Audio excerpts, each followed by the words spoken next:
It should be noted, however, that this did not go without any resistance from some people within the church, because Collier's encyclopedia states, the suppression of the Mass during the Reformation led to a sharp change in the observation of Christmas in some countries.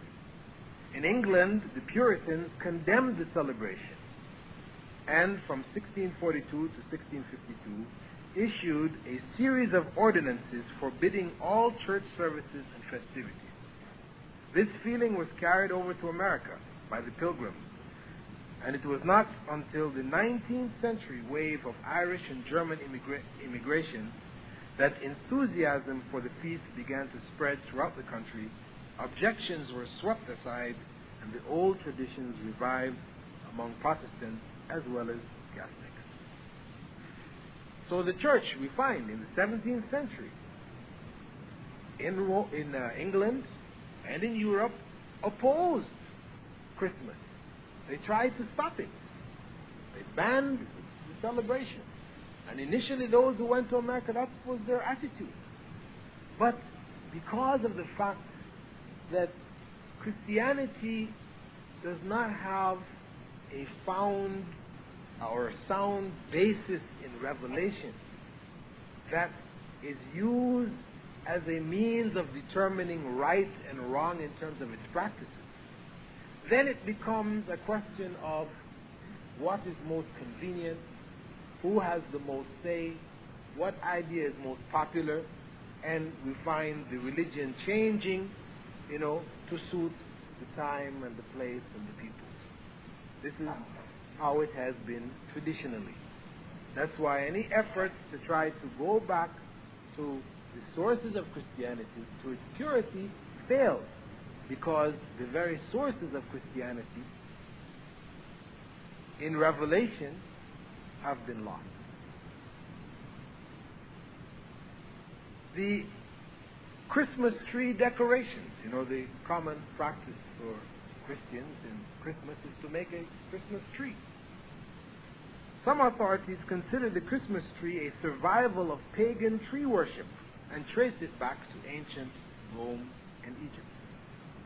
The use of evergreens to decorate homes at Christmas time has an unmistakable pre-Christian origin. During the celebration of the Roman Saturnalia, laurel and other greens and flowers were used extensively for processions and home decorations. In Northern Europe, evergreens, because they did not die in the wintertime, became symbolic of eternal life and were almost objects of worship. Mistletoe was sacred amongst the British Druids and were believed to have miraculous powers. So we see, usually the decorations, you see this green, they call holly, mistletoe, these different green plants which are used to decorate the homes, etc. This is coming from the early pagan beliefs in these various plants, either as gods or close to God, or as having certain miraculous or supernatural powers. And this has become a standard practice in Christian tradition. So now, after we've heard all this, and this is without even going into Santa Claus, and that's a whole another story in itself. Having understood this, it is then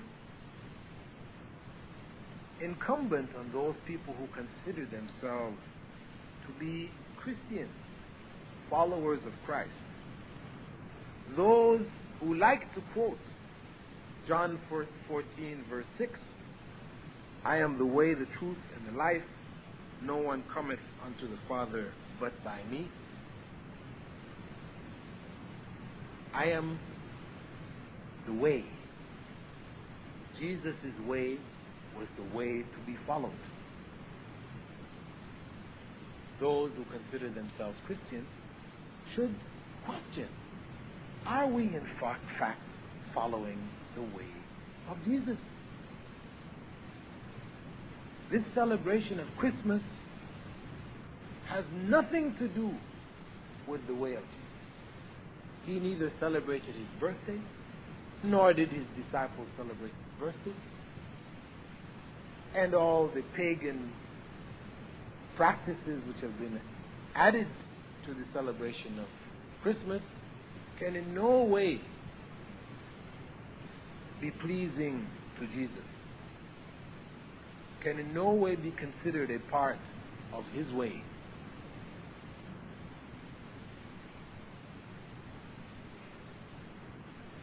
Thus, Muslims are not allowed to join in the celebration of Christmas, or to offer Christians Christmas greetings, that is, like saying Merry Christmas.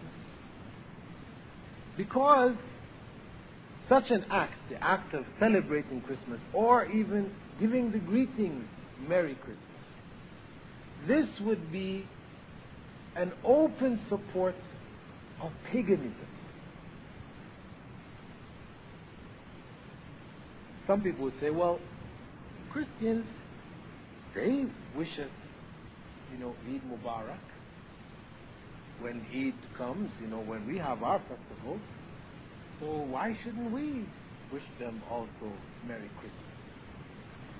Well, the two things are not the same.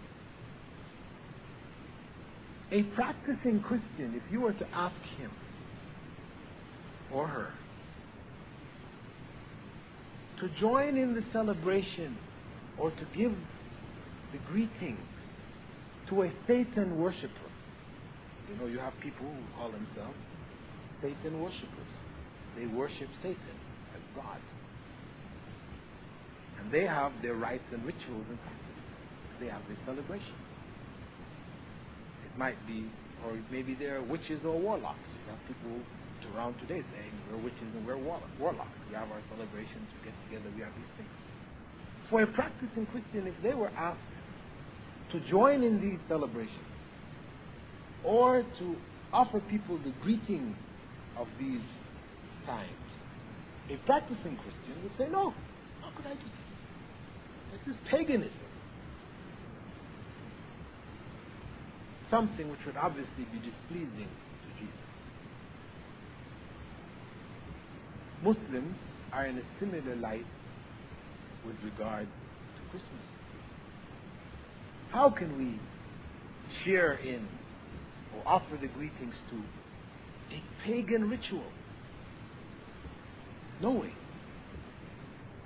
Whereas, if a Christian offers Eid Mubarak, blessings of the festival, to Muslims, the Eid al-Adha, what is Eid al-Adha? This is a time when Muslims sacrifice an animal in commemoration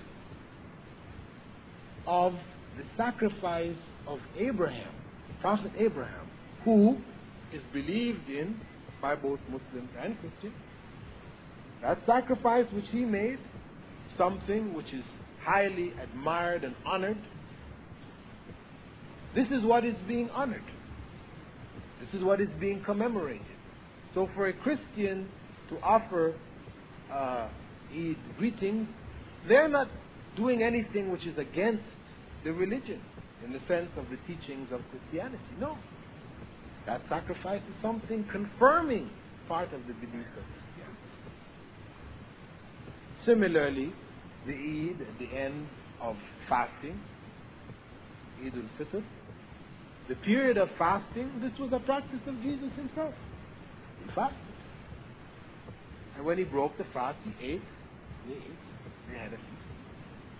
This is what Muslims do at the end of the fasting, and food is shared